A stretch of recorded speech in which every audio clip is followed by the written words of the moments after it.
우리의 삶의 이유는 무엇일까? 우리는 어떻게 해야 더 행복하고 좋은 삶을 맞이할 수 있을까? 이러한 질문에 철학은 아주 오랫동안 답을 제시해 왔다.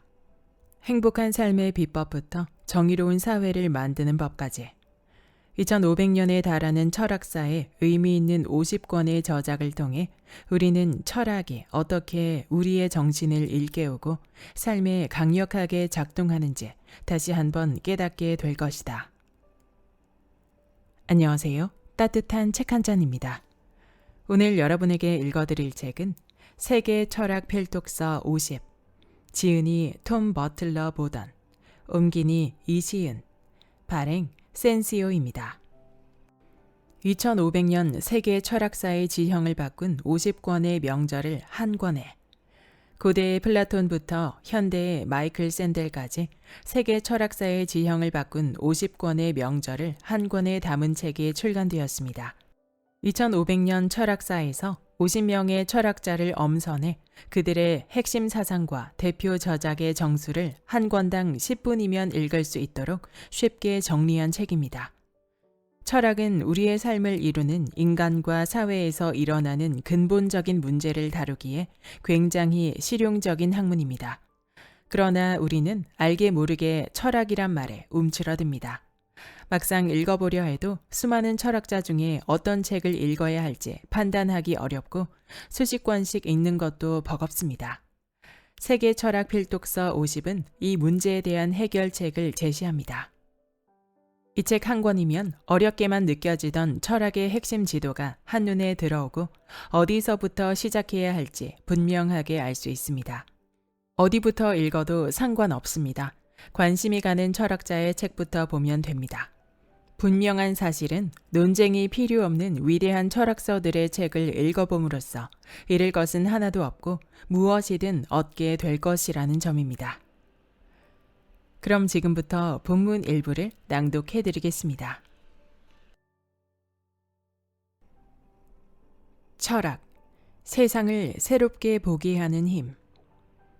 우리는 누구나 개인적 삶의 원칙을 가지고 있고 이 또한 철학이다. 이러한 개개인의 철학이 우리가 하는 모든 행동의 토대를 이룬다. 윌리엄 제임스는 그의 실용주의에서 G.K. 체스터튼의 말을 인용하여 이를 표현한다. 철학은 고매한 교수들의 전유물이 아니라 실용적인 것으로 우리는 철학 없이 살아갈 수 없다. 방을 빌려줄지 말지 고민하는 집주인에게는 하숙인이 지불하는 비용도 중요하지만 그의 철학을 아는 것이 더 중요하다. 전쟁에 나간 장군에게는 적의 규모도 중요하지만 적의 철학을 아는 것이 더 중요하다. 문제는 우주의 이론이 사안에 영향을 미치느냐 아니냐가 아니라 결국에는 그 외 다른 요인이 영향을 미치느냐 아니냐다. G.K. 체스터튼. 물론 개인의 철학과 학문으로서의 철학에는 차이가 있으며 둘 사이에 가교를 놓는 것도 이 책의 목적 중 하나다. 이 책은 특정 철학의 내용이나 의미 자체에만 관심을 두지 않는다. 우리에게 의미 있는 것은 우리의 삶의 질을 올려주고 세상 속에서 우리의 행동을 이끌어주며 우주 내에서 우리가 서 있는 위치를 알려주는 철학이다. 행복하고 충만하게 사는 방법을 제시한 아리스토텔레스나 에피쿠로스, 이상적인 사회를 제시한 플라톤 같은 고대 철학자들의 사상은 2500년 가까이 여전히 강한 울림을 전한다. 비록 객관성은 부족해도 철학은 아직도 전 세계에 두루 비추는 그 환한 빛을 통해 세상을 새롭게 보게 하는 힘을 지니고 있다. 철학은 우리에게 다른 모든 지식을 바라보는 기본 틀을 제시한다. 아울러 보다 새롭고 자유로운 방식으로 생각하고 존재하고 행위하고 인식하는 방법을 제시한다. 아리스토텔레스의 니코마코스 윤리학. 아들에게 그리고 우리 모두에게 전하는 좋은 삶의 비결. 니코마코스 윤리학은 아리스토텔레스의 윤리학을 가장 잘 보여주는 작품으로 기원전 4세기에 편찬되었으며 아들 니코마코스에게 헌정한 책이다. 강의용 자료를 편집한 책이라 다소 불완전하거나 매끄럽지 못한 부분도 있지만 읽는데 큰 어려움은 없으며 오늘날에도 여전히 적용되는 좋은 삶의 비결을 제시하며 꾸준한 영향력을 발휘하고 있다. 에우다이모니아 개념이 대표적이다. 주로 행복으로 여겨지는 에우다이모니아는 현대 긍정 심리학의 사조를 형성하기도 했으며 수많은 책과 강연에서 행복과 성공을 이루기 위한 요소로 언급된다. 요즘에는 정부가 경제 생산뿐만 아니라 국민 총행복까지 챙기는 게 시류인데 정책 이반자들 또한 아리스토텔레스가 말한 좋은 삶과 에우다이모니아 개념에 근거해 최대한 많은 사람에게 행복을 안겨주는 정책 수립에 힘쓰고 있다. 하지만 개개인의 행복에 관해 지침을 제시하려는 행동은 경계해야 한다. 아리스토텔레스의 주장처럼 모든 사람은 저마다 다른 잠재력을 실현시키며 각기 다른 경로를 통해 좋은 삶에 이르기 때문이다. 또 행복은 그 자체로 목표라기보다는 우리 스스로에게 의미 있는 일들로 삶을 채워가는 과정에서 저절로 따라오는 것으로 봐야 한다. 책에서 아리스토텔레스는 재산, 지위, 가족 같은 환경적 요소가 행복에 중요하다고 해서 종종 지탄을 받아왔으나 의미 있는 삶을 무엇보다 강조했던 그의 사상은 오히려 이런 요소가 즐겁고 만족스러운 삶에 반드시 필수적인 것은 아님을 말해준다. 스스로 기능을 잘 수행하고 있다고 자부한다면 행복을 느끼지 않기가 더 어렵지 않을까? 우리가 행복하게 살려면 아리스토텔레스 윤리학의 출발점은 에우다이모니아로 흔히 행복으로 번역되지만 잘 사는 것이나 성공, 번영으로도 볼 수 있다. 그는 인간이 궁극적으로 선에 이르는 결정을 내릴 수 있는 이성적 존재라고 믿었다. 이성적 존재답게 우리의 최대 행복은 이성을 통해 도달한 선택에서 얻어진다. 우리는 장기적인 안목에서 자신에게 최선인 목표를 이루어내고 그 과정에서 행복은 저절로 따라온다. 쾌락만으로 점철된 삶은 평생에 걸쳐 목표를 추구하는 이성적이고 목적적인 행위가 결여돼 있으므로 오히려 행복을 저해한다. 우리에게 참된 기쁨을 주는 길은 도덕적인 길이다. 대부분의 사람은 오로지 만족하는 삶을 추구한다. 아리스토텔레스는 그래서야 방목하는 가축보다 나을 게 없다고 생각한다. 완전한 삶을 원한다면 끊임없이 자신을 가다듬고 기술을 연마하여 행동과 미덕을 겸비해야 한다. 진정한 행복은 오랜 세월에 걸쳐 자기 자신과 목적에 힘을 쏟은 후에야 얻어진다. 아리스토텔레스에 따르면 한 마리의 제비가 날아온다고 봄이 오는 것이 아니고 하루아침에 여름이 되는 것도 아니듯이 인간이 축복받고 행복해지는 것도 하루나 짧은 시일에 되는 것이 아니다. 그는 시간 그 자체가 우리 자신과 세상의 본성을 드러내는 발견에 좋은 조력자라고 설명한다. 아리스토텔레스는 우정도 훌륭하고 완전한 삶의 일부라고 말한다. 우정은 이성과 생각을 나누도록 하기 때문이다. 우리는 이성적이고 건설적인 행동을 통해 친구들이 각자의 목표를 달성하도록 돕고 그러는 과정에서 우리 자신의 이성적인 자질 또한 확대되어 자연스레 행복해진다. 이 원리는 우리가 사는 공동체나 도시에도 적용된다. 공동체나 도시의 발전을 위해 힘쓰는 과정에서 자연스레 우리의 이성적 능력이 강화되어 행복도 늘어나는 것이다. 아리스토텔레스는 공부도 행복의 중요한 원천으로 본다. 공부가 우리에게 이성적 본성을 충분히 표출할 기회를 준다는 이유에서다. 철학적, 과학적 진실을 이해하고 기존 지식에 통합시키다 보면 우리는 점점 인간 본질의 정점에 다가가게 된다. 아리스토텔레스의 희망적인 결론은 행복이 운명이나 신에 의해 미리 결정되는 것이 아니라 일, 우정, 공부 등을 통해 도덕적인 삶을 의식적으로 표방함으로써 습관적으로 얻어질 수 있다는 것이다. 우리는 집을 지어봐야 건축가가 되고 악기를 연주해 봐야 악기 연주자가 된다. 이와 마찬가지로 정의로운 행위를 해야만 정의로운 사람이 되고 절제 있는 행위를 해야만 절제 있는 사람이 되며 용감한 행동을 해야만 용감한 사람이 된다. 다시 말해 우리는 습관을 통해 성공한 인간이 될 수 있다. 한 사람의 삶을 판단할 때는 그의 흥망성쇠가 아니라 그가 꾸준히 개발하고 드러내온 덕을 기준으로 삼아야 한다. 이것이 진정한 성공의 잣대다. 성공하고 행복한 사람은 한결같이 덕성을 길러가며 변덕스러운 운명에도 일절 동요하지 않는다. 우리가 가장 존경하는 것이 바로 이런 안정감, 고결함, 대범함이다. 그래서 아리스토텔레스는 덕에 따르는 행동이 행복을 좌우한다고 말한다.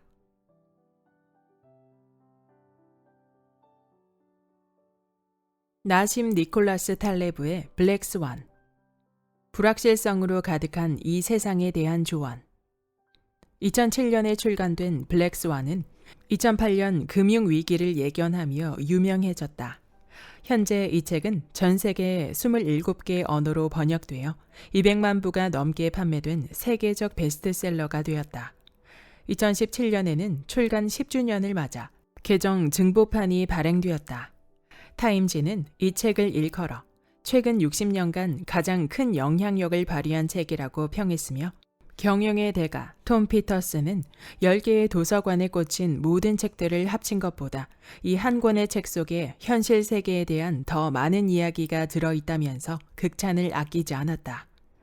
이 책의 영향으로 블랙스완은 이제 하나의 상식 용어로 정착되어 경제는 물론 사회, 정치, 문화에도 널리 쓰이고 있다.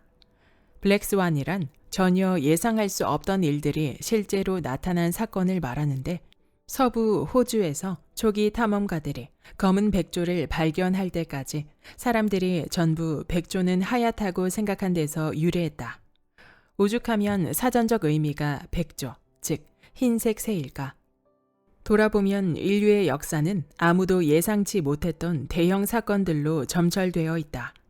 제1차 세계대전의 참상, 히틀러의 부상, 소비에트 연방의 급작스런 붕괴, 인터넷의 전파, 9.11 테러 공격 등 아무도 이를 내다보지 못했다. 앞으로 세계가 점점 더 복잡해지면서 이러한 경향은 점차 커질 것이다. 이런 불확실성의 시대에 블랙스완은 인간에게 큰 충격을 안겨주어 정신적 교란을 유발한다. 인간의 뇌는 이미 인식된 정보에 초점을 맞추도록 설계되어 있기 때문이다.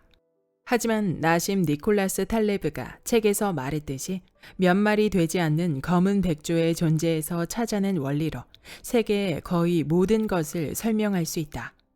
특정 사상과 종교가 발응하는 이유, 역사적 사건들 간의 역학관계, 인간의 삶을 관통하는 원리 등등.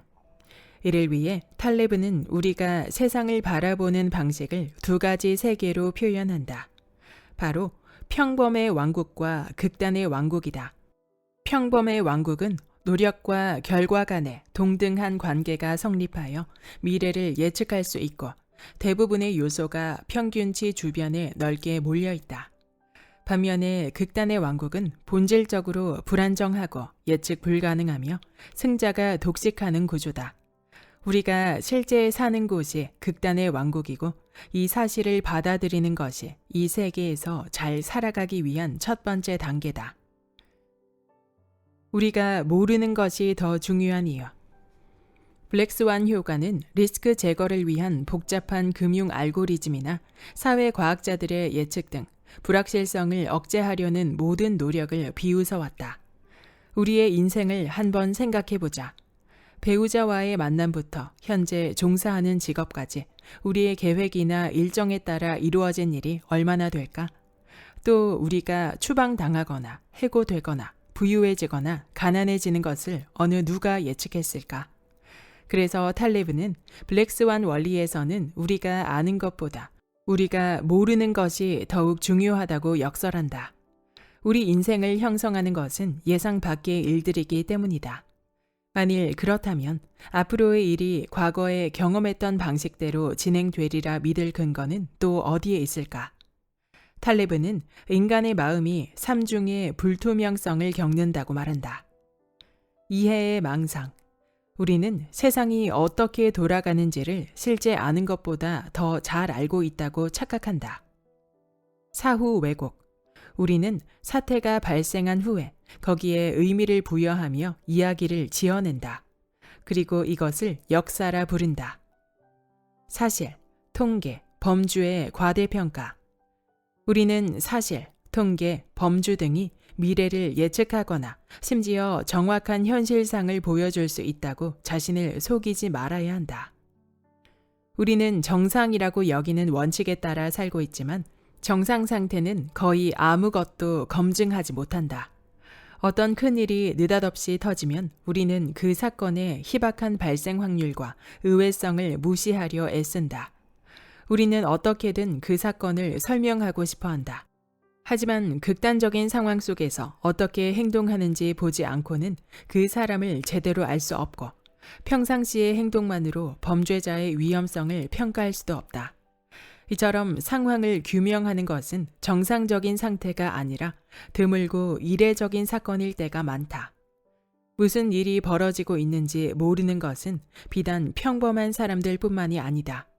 소위 전문가나 책임자들도 제대로 모르기는 마찬가지다. 탈레브의 할아버지는 레바논 내전 당시 레바논 정부의 장관을 지냈지만 사태 파악에 있어 그의 운전기사보다 나을 게 없었다고 한다. 탈레브는 인류의 인식론적 오만을 지적하는데 한치의 주저함도 없다.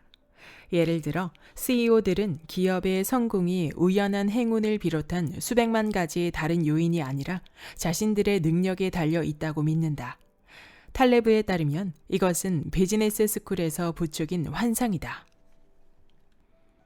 인간의 뇌는 경험에서 일반화된 가설을 도출하도록 설계되어 있다. 문제는 평생 흰 백조만 봐온 후에도 검은 백조가 나타날 수 있다는 것이다. 그러므로 우리가 극히 아는 게 적다는 사실을 기반으로 우리의 추론상의 오류를 인식하는 편이 바람직하다. 블랙스완 사건을 예측할 수 있다는 것이 아니라 정신적으로 조금 더 대비를 하자는 말이다. 거대하고 예기치 못한 사건은 조금씩 일부분만 받아들여 재발을 막거나 재발을 유도하려는 것이 인간의 본성이다. 그렇지만 우리가 해야 할 일은 우리가 알지 못하는 것을 자세히 들여다보고 왜 모르는지를 밝혀내는 것이다. 탈레브는 인간이 스스로 믿는 것보다 훨씬 더 생각을 안 한다고 말한다. 우리의 행동은 대부분 본능적이다. 항상 사소한 일에 정신이 팔려 그저 반응만 하기 때문에 우리가 블랙스완 사건을 이해할 가능성은 높지 않다. 모든 것은 알려지지 않은 요인에서 비롯됐는데도 우리는 익히 알려진 것, 되풀이 되는 것에만 초점을 맞춘 사소한 이야기에 대부분의 시간을 소진하는 것이다. 불확실성을 극복하는 방법. 우리는 확실성을 좋아하지만 현명한 사람이라면 확실성을 얻기란 어려우므로 불완전한 정보라는 조건 하에서 어떻게 행동해야 할지를 이해하는 것이 가장 중대하며 시급한 인간의 목표임을 알고 있다. 탈레브는 이야기에 끼워 맞추기 위해 선택한 일련의 사례들은 증거가 되지 않는다라고 지적한다. 우리는 존의 생각을 입증하고자 노력하지 말고 포퍼의 가르침대로 반증하기 위해 노력해야 한다. 그래야만 진실을 일부나마 정확히 파악할 수 있다. 금융 투자를 결정할 때도 조지 소로스 같은 고수들은 자신이 세운 최초의 가설이 틀렸음을 입증하는 사례들을 찾아내기 위해 애쓴다. 탈레브는 이렇게 자신의 에고를 북돋는 신호를 찾으려는 욕구 없이 세상을 바라보는 능력이 진정한 자기 확신이라고 본다. 그는 다음과 같이 말한다. 판단을 유보하고 설명 욕구를 억제하며 사실들을 있는 그대로 바라보기 위해서는 상당한 노력을 기울여야 한다. 이렇게 매사를 이론화하려는 병은 참으로 제어하기 어렵다. 이것은 대체로 우리의 해부학적, 생물학적 속성이어서 이 병과 싸우려면 자기 자신과 싸워야만 한다.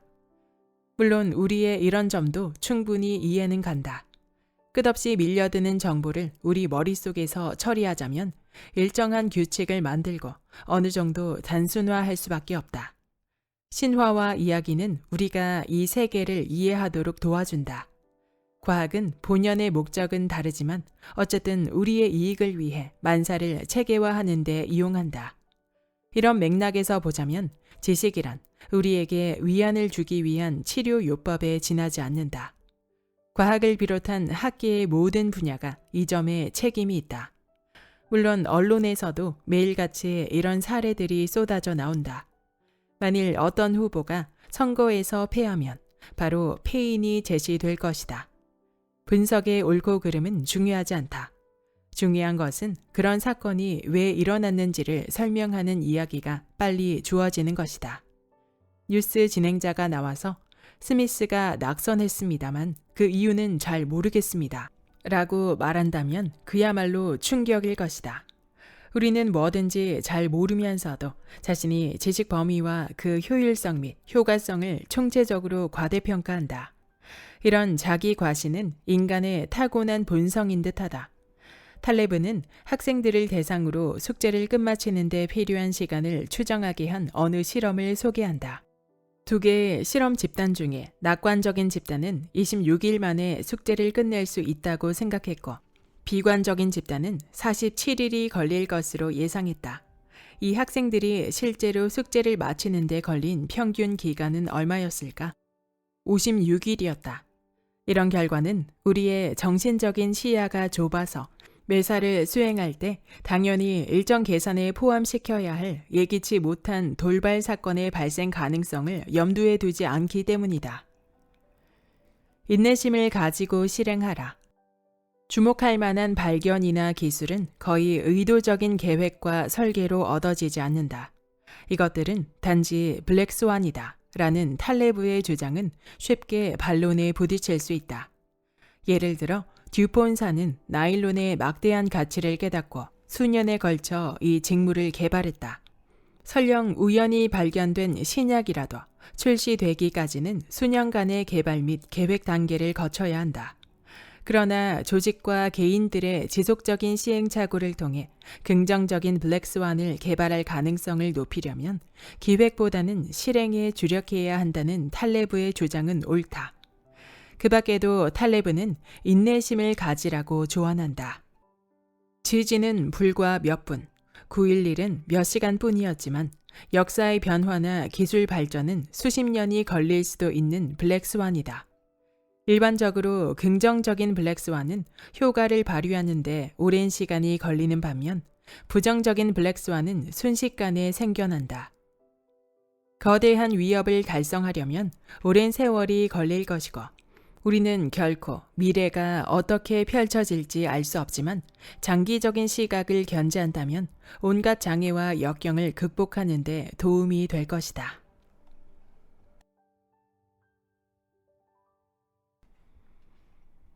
버트런트 러셀의 행복의 정복. 행복이란 무엇인가에 대한 명쾌한 대답. 1930년에 출간된 행복의 정복은 버트런트 러셀이 서문에서 밝힌 대로 행복에 대한 자기 개발서다. 그런 만큼 러셀의 책 중에선 가장 대중적인 인기를 거둔 책이다. 사실 러셀하면 엘프리드 노스 화이트헤드와 함께 출간한 기념비적인 저작, 수학 원리나 노벨상 수상자이자 수려한 문체로 소문난 서양 철학사를 떠올릴지 모른다. 하지만 행복의 정복은 철학자로서의 러셀과 인간으로서의 러셀 사이를 잇는 가교로서 아주 매력적인 저작이다. 백작의 지위를 계승한 러셀은 결혼을 4차례 했으며 유명한 무신론자였다.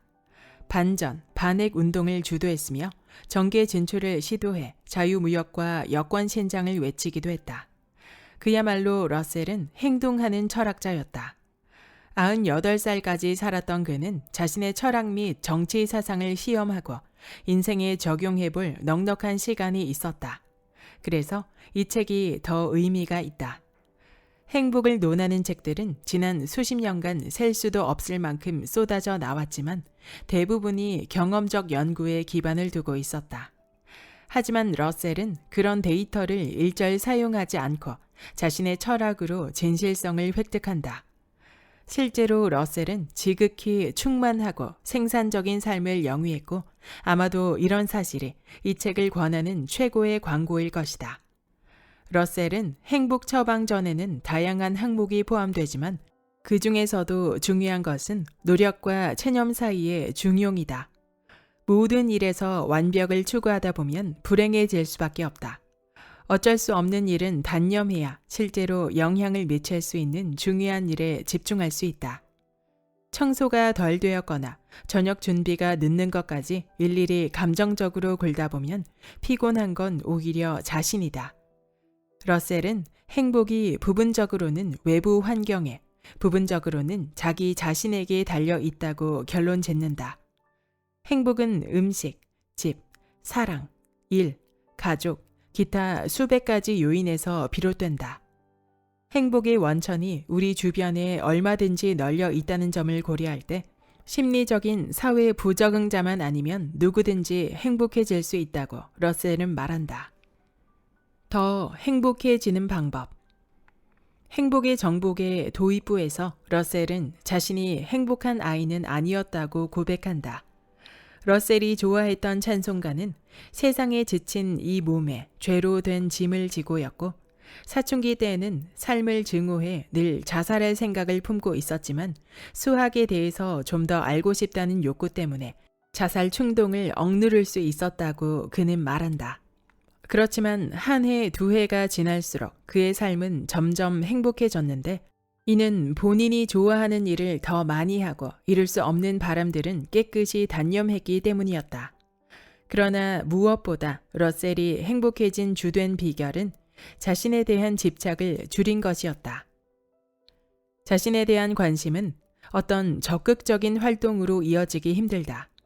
기껏해야 일기 쓰기에 매달린다거나 정신 분석을 받으러 다닌다거나 승려가 되거나 할 뿐이다. 그러나 승려가 된 사람도 규칙적인 수도 생활에 쫓겨 자신의 영혼을 잊어버려야만 행복을 누릴 수 있다. 행복을 가로막는 지나친 자기 반성은 우리가 다른 사람과 분리되어 있다는 믿음에 기반을 둔다. 행복은 우리 스스로 대의, 열정, 관심사에 빠져들고 다른 사람의 안녕을 우리 자신보다 더 중요시할 때 비로소 얻어진다. 러셀은 이러한 사실을 철학이 아닌 경험을 통해 터득했다. 러셀의 인생은 빅토리아 시대의 도덕과 죄의식에 맞선 저항이기도 했다. 프로이트처럼 러셀도 성과 사랑의 억압이 그런 행위 자체보다 훨씬 더 사람들에게 위험하다고 믿었다. 자연스러운 감정을 억압하면 의식과 무의식 사이에 괴리가 발생하여 여러 불건전한 방식으로 표출되게 마련이다. 또 죄의식은 우리에게 열등감과 고독감을 떠안겨 행복을 박탈해 간다. 우리는 내적 갈등에 시달리고 구속당하느라 어떤 외적인 목표도 달성할 수 없을 것이다. 불행에 관한 착각. 불행의 근원은 우리에게 벌어진 일들만이 아니다. 러셀에 따르면 우리의 불행은 잘못된 생각과 관점에서 기인한다. 그는 이렇게 말한다. 불행은 대부분 세계에 관한 그릇된 견해, 잘못된 윤리와 생활 습관에서 비롯되는데 이런 요인들은 인간이나 짐승이 누리는 행복이 근본적으로 의존하게 마련인 자연스러운 열정과 욕구를 짓뭉갠다. 불행의 심리적 원인은 많고도 다양하지만 공통적인 원인은 어린 시절에 정상적인 만족을 누리지 못했던 경험인 듯 보인다. 그런 경험 때문에 어느 한 가지 만족을 무엇보다 중시하게 되고 그 만족을 얻는 데만 치중할 뿐 다른 행동은 제쳐놓게 되는 것이다. 어떤 사람들은 시대적 상황 탓에 행복할 이유가 없다고 말한다. 그러나 러셀은 이렇게 지적한다. 사실 그들은 자신들이 불행한 이유를 제대로 깨닫지 못하고 있을 뿐이며 또한 불행하기 때문에 세상의 불쾌한 특징에 집착하고 있을 뿐이다. 균형 잡힌 삶. 오늘날 대부분 사람들이 벌이는 경쟁은 살기 위한 경쟁이 아니라 성공을 위한 경쟁에 가깝다. 사업가는 근본적으로 사소한 일에도 위험을 갖추기 위해 생존 경쟁이란 표현을 즐겨 쓸 뿐이라고 말하며 러셀은 이렇게 일침을 놓는다. 사람들은 경쟁하면서 내일 아침을 먹지 못할까 봐 두려워하는 것이 아니라 옆 사람을 뛰어넘지 못할까 봐 두려워한다. 행복을 얻기 위해서는 통찰력과 균형 잡힌 삶만 갖추면 된다. 부만 추구해서는 행복을 얻기는커녕 권태에 빠지기 십상이다. 우리가 계속 성장하며 가능성을 실현하기 위해서는 지적인 호기심도 있어야 한다. 러셀은 실제 성공보다 노력이 행복의 필수 요건이라고 말한다. 노력을 기울이지 않고도 온갖 변덕을 다 충족시킬 수 있는 사람은 욕구가 채워져도 더는 행복해지지 않는다는 것을 깨닫게 된다. 그래서 러셀은 오히려 원하는 것들 중 일부가 부족한 상태가 행복의 필수 조건이라고 결론 내린다.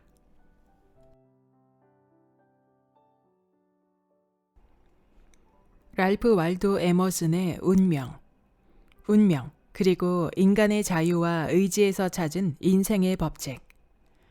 운명은 1860년에 발표된 랄프 waldo 에머슨의 노년기 에세이로 운명은 우리의 모든 것이지만 자유와 의지도 운명의 일부니 우리가 운명을 통제할 수는 없어도 다르게 흘러가게 할 수는 있다는 에머슨의 통찰을 담았다. 그런데 우리가 운명을 살펴보기 전에 함께 살펴봐야 할 작품이 있으니 바로 에머슨이 장년기에 쓴 자기의 신뢰다. 자기의 신뢰는 에머슨이 40을 앞두고 쓴 에세이로 지금까지 수많은 미국인의 사랑을 받으며 미국의 개인주의 윤리를 상징하는 대표적 작품이 되었다. 자기 자신을 믿는 데서 자신의 재능이 발휘될 수 있다는 자기 신뢰는 에머슨의 핵심 사상 중 하나다. 그런 만큼 동명의 에세이에서 에머슨은 수능과 잘못된 일관성을 피하고 자신의 본능과 생각을 따를 것을 주장한다. 이로부터 약 20년 후에 나온 운명은 제목에서도 보이듯이 자기 신뢰와는 대척점에 서 있는 것처럼 보인다. 실제로 에머슨은 운명에서 우리 인간을 둘러싼 자연의 거대한 힘이나 어쩔 수 없는 상황 등에 순응하는 모습을 보인다. 어떻게 보면 개인의 힘에 관해 거침없는 의견을 피력했던 과거의 젊은 자신한테 내미는 도전장처럼 보이기도 한다. 하지만 자세히 들여다보면 운명은 자기 신뢰의 확장임을 알 수 있다. 운명은 인간과 우주의 관계에 관한 에머슨의 기본 입장을 재확인하고 있다. 현명한 사람이라면 이 세상에 우연이란 절대로 없다는 것을, 만물은 예정된 대로 흘러간다는 것을 잘 알 것이다.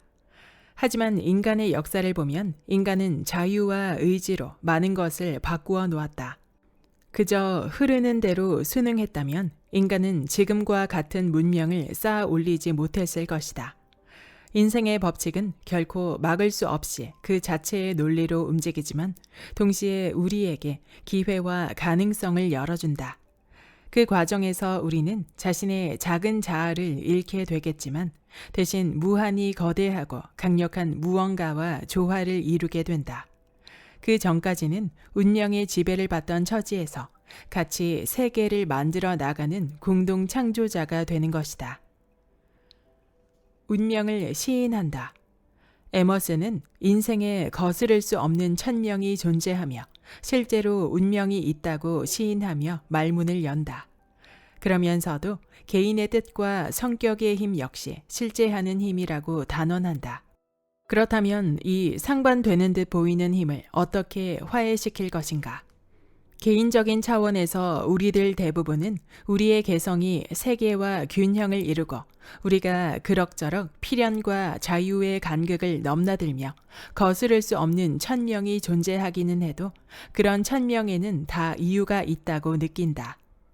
우리의 삶은 본질적으로 자신이 살고 있는 시대의 정신과 한계 내에서 몸소 의지를 발휘하는 것이다. 에머슨은 시대의 수수께끼는 한 사람 한 사람의 힘으로 스스로 해결해야 한다고 말한다. 에머슨은 전형적인 미국인의 시각에서 천박함이 엿보인다는 사실을 인정하면서 위대한 국가는 허풍쟁이나 어릿광대였던 적이 없고 인생의 공포가 무엇인지 확실히 알면서도 의연히 거기에 맞서 싸울 용기가 있었다고 말한다.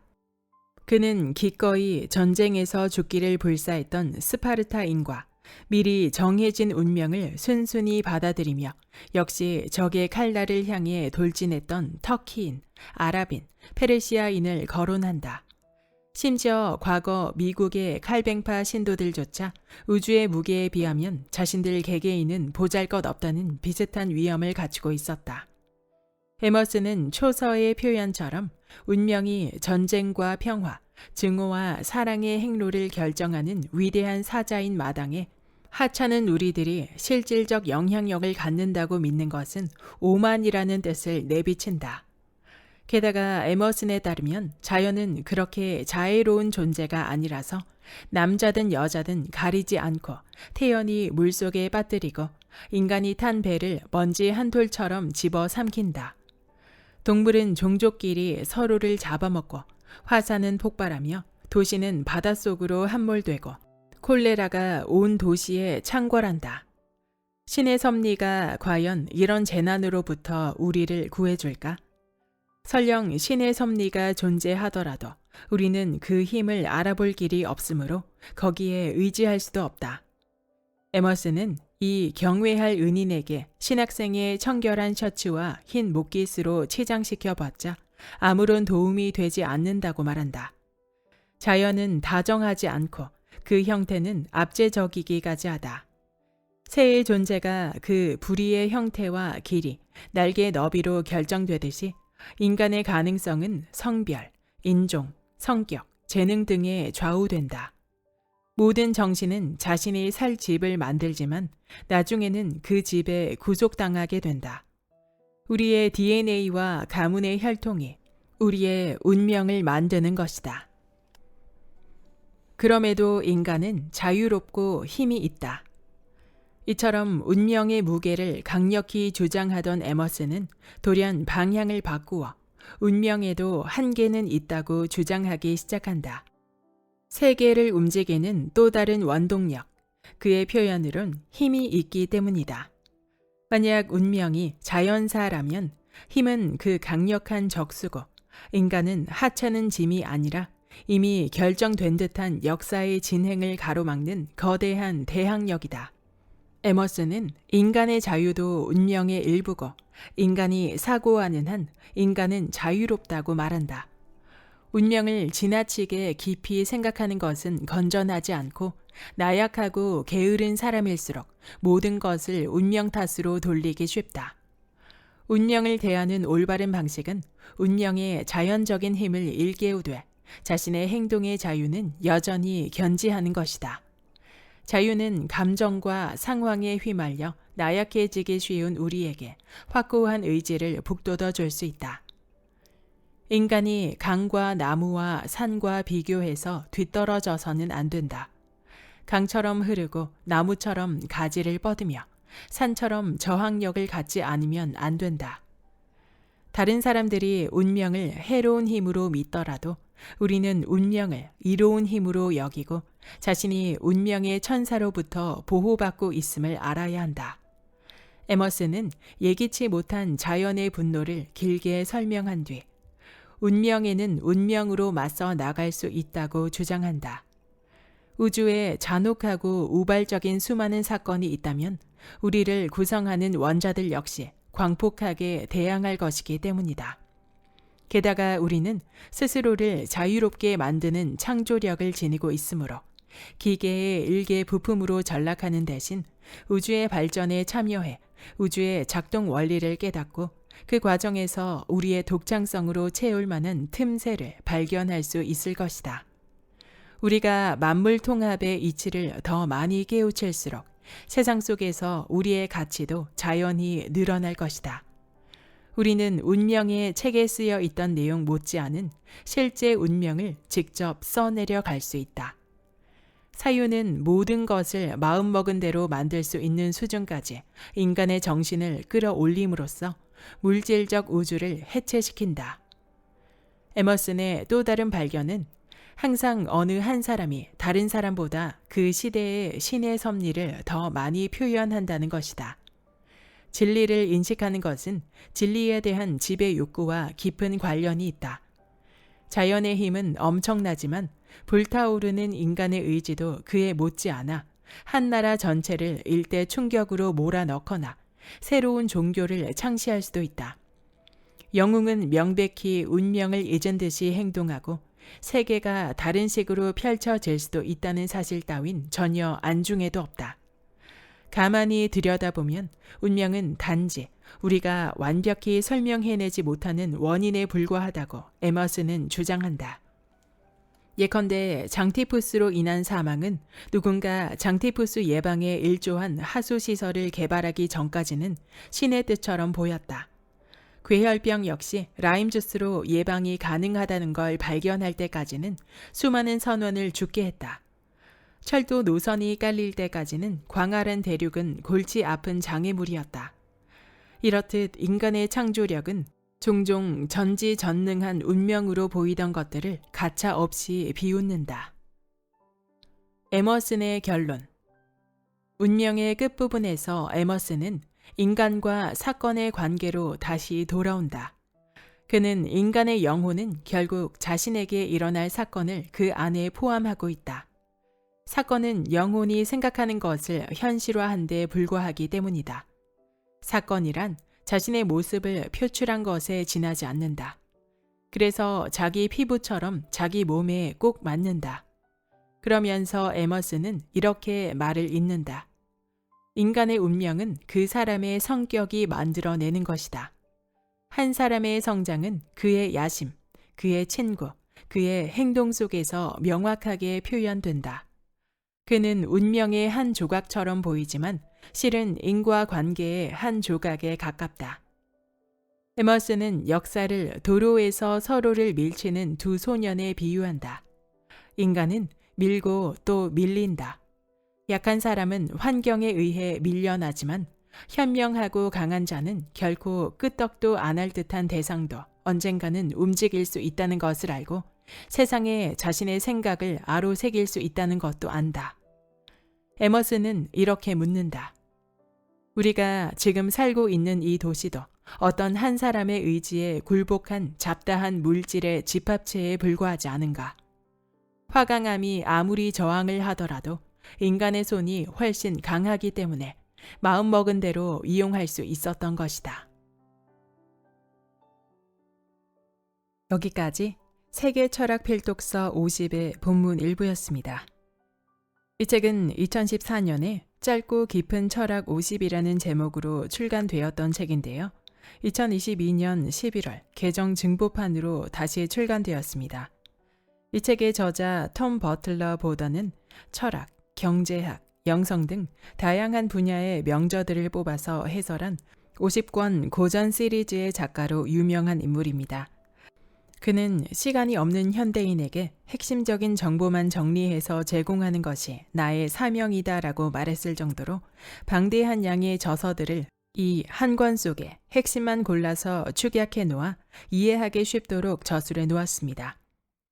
철학이라 하면 매우 어려울 것 같고 많이 들어봤던 철학자의 책조차 한 권씩 읽어보기에 부담을 느끼기가 쉬운 학문인데요. 그럼에도 철학은 정치, 사회, 경제뿐 아니라 모든 개인의 삶에도 영향을 미치고 있는 학문이기에 꾸준히 읽고 접한다면 인생의 스펙트럼이 매우 넓어질 수 있다고 생각됩니다. 저도 철학서를 읽어봐야지 생각은 늘 했지만 어디서부터 시작해야 할지 막막하게 느껴졌는데요. 이 책은 고대부터 현대까지 대표적인 철학자들의 사상과 대표 저서를 쉽게 풀이해주고 있어서 입문하기에 딱 알맞은 책이었습니다. 철학서를 읽고 그 철학을 온전히 이해하는 것은 매우 어렵습니다. 데카르트의 나는 생각한다, 고로 존재한다와 같이 유명한 문구들조차도 책 내용으로 읽으면서 그 풀이를 접하니 무슨 의미인지 이해가 잘 되지 않는다는 생각이 계속되었습니다.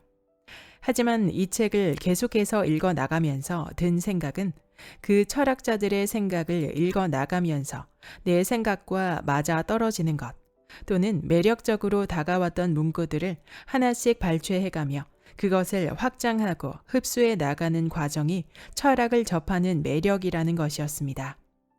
이 책은 결코 단기간에 읽어버리는 책이 아니라 자주자주 꺼내 읽으면서 그러한 발췌 작업을 통해 나의 삶에 적용할 철학을 새겨 나가기에 유용하다고 생각되었습니다. 저는 50명의 철학자와 저서 중 개인적으로 쉽게 와닿았던 부분을 발췌해 낭독해 드렸는데요. 저와 같이 철학에 호기심이 있고 그들의 철학을 쉽게 접해보고 싶다면 꼭 읽어보시길 추천합니다. 구독과 좋아요와 댓글은 큰 힘이 됩니다. 다음 영상에서 만나요.